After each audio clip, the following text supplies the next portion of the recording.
അപ്പം 15 കൊല്ലം കൊണ്ട് ഏകദേശം എത്ര ശാഖകളായി? ഏകദേശം ഞാൻ പറഞ്ഞു, ഏകദേശം അന്നത്തെ കാലത്ത് ഒരു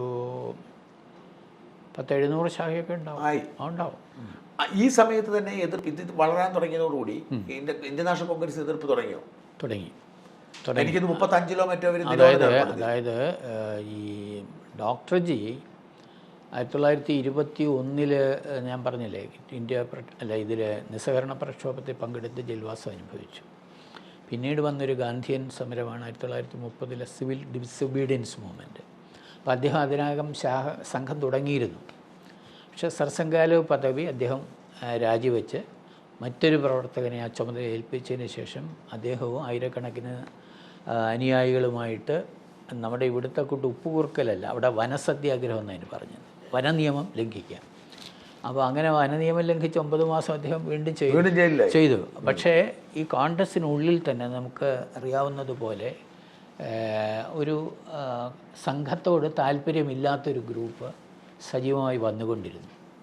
അപ്പോൾ അവർ സംഘത്തിനോടുള്ള ഒരു എതിർപ്പുകൾ ഏതാണ്ട് പ്രത്യേകിച്ച് അത് ഒരു 30കൾ മധ്യത്തോടു കൂടിയിട്ട് 34 അവര് സംഘത്തോടും ലീഗിനോടും പിന്നെ വേറെ പ്രസ്ഥാനത്തോടും സഹകരിക്കരുത്. കോൺഗ്രസ് ഹിന്ദു മഹാസഭ സഹകരിക്കരുതെന്ന് അവര് അല്ലേ?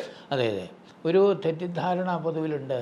ഈ ഹിന്ദു മഹാസഭയും സംഘവും അല്ലെങ്കിൽ മുഞ്ചയും ഖഡ്ഗേവാറും എല്ലാം കൂടെ ഏതാണ്ട് ഒന്നിച്ചൊരു സംഘടനയാണ്. നല്ല കാരണം ഇവരിൽ നിന്നൊക്കെ വളരെ വ്യത്യസ്തമായ അദ്ദേഹത്തിൻ്റേതായ ഒരു മൗലിക ചിന്തയും ഒരു മൗലികമായിട്ടുള്ള ഒരു പ്രവർത്തന പദ്ധതിയുമാണ് അദ്ദേഹം ഡെവലപ്പ് ചെയ്തത്. ഹിന്ദു മഹാസഭ പ്രധാനമായിട്ട് പൊളിറ്റിക്കലായിരുന്നു. ഹിന്ദു മഹാസഭ ആയിരുന്നു അദ്ദേഹം. കാരണം അവിടെ അന്ന് വലിയ ഈ പറയുന്ന ഡിവൈഡൊന്നുമില്ല. പിന്നീട് പൊളിറ്റിക്കൽ അംബീഷൻസ് കൂടുതൽ പ്രബലമായതോടുകൂടിയാണ് ഇതെല്ലാം വരുന്നത്. എന്ന് മാത്രമല്ല പിന്നീട് ഈ മുസ്ലിം ലീഗ് തന്നെ കോൺഗ്രസിനെ ഹിന്ദു പാർട്ടി എന്നാണ് അവർ വിളിച്ചുകൊണ്ടിരുന്നത്.